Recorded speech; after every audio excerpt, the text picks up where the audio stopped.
تنحى يا حزن واهجر فؤادا توكل بجد.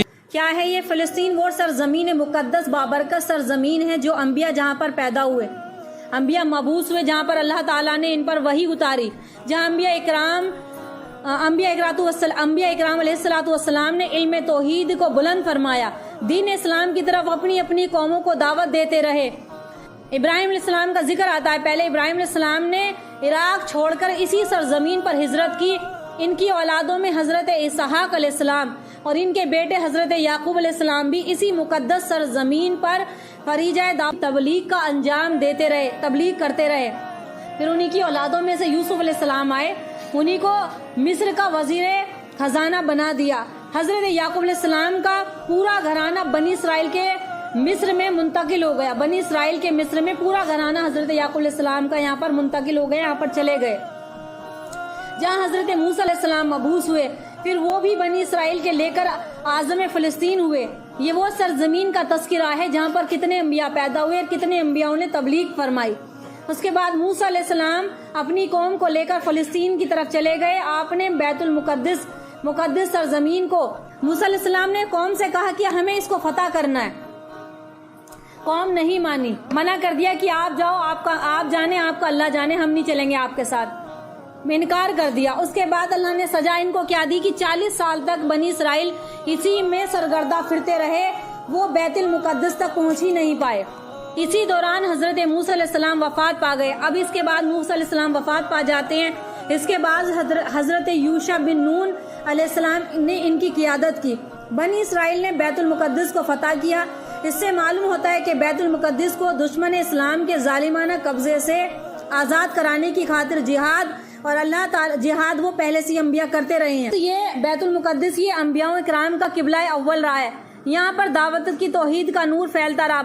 بنی اسرائیل جب تک انبیاء کرام کی پیروی کرتے رہے تو اللہ تعالیٰ کی انعامات کی بارش ان پر ہوتی رہی۔ جب تک وہ اللہ اور اس کے رسول کے حکموں پر چلتے رہے تو اللہ نے ان پر بہت انعامات نازل فرمائے۔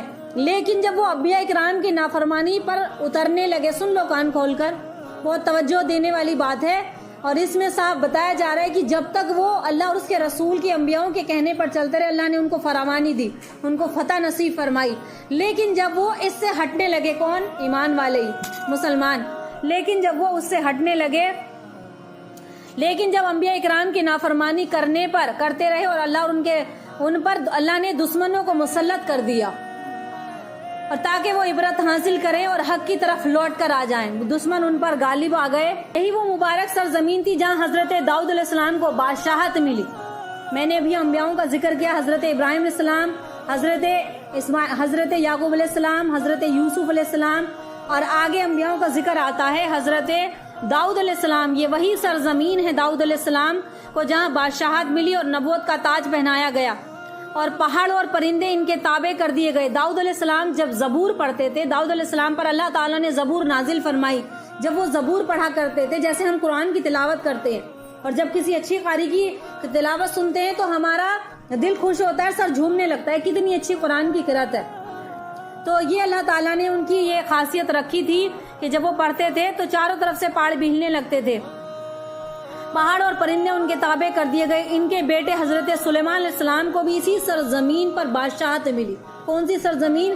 یہی فلسطین کی سرزمین ہے۔ سلیمان علیہ السلام کو بھی اسی پر بادشاہت ملی، پھر ان کے بیٹے حضرت سلیمان علیہ السلام کو یہی بادشاہت ملی، اور یہ حضرت سلیمان علیہ السلام تھے جنہوں نے ہائیکل یعنی کہ مسجد اقصیٰ کی تعمیر کرائی۔ اس کے بعد مسجد اقصیٰ کی تعمیر حضرت سلیمان علیہ السلام نے کرائی۔ اس کے بعد حضرت زکریا علیہ السلام اور ان کے بیٹے حضرت یحییٰ علیہ السلام کو بھی اسی سرزمین پر مبعوث فرمایا گیا، اور حضرت زکریا علیہ السلام کے زمانے ہی میں حضرت مریم علیہ السلام پیدا ہوئی۔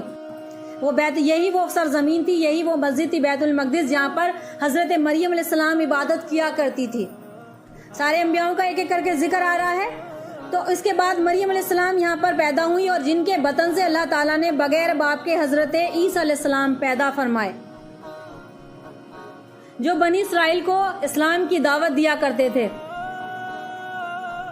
لیکن جب یہودیوں نے انہیں قتل کرنے کی سازش کی، یہودیوں نے، آج بھی یہودی دشمن ہے، آج بھی یہی لڑائی آج بھی یہودیوں کی چل رہی ہے جو اس زمانے میں چلتی چلی آ رہی ہے۔ یہودیوں نے جب ان کو قتل کرنے کی سازش کی، کس کو؟ حضرت عیسیٰ علیہ السلام کو، تو اس کے بعد اللہ تعالیٰ نے انہیں اوپر زمین پر ایسے ہی زندہ اٹھا لیا تھا، اور جب قرب قیامت سے پہلے عیسیٰ علیہ السلام زمین پر اتریں گے اور دجال کو قتل کریں گے۔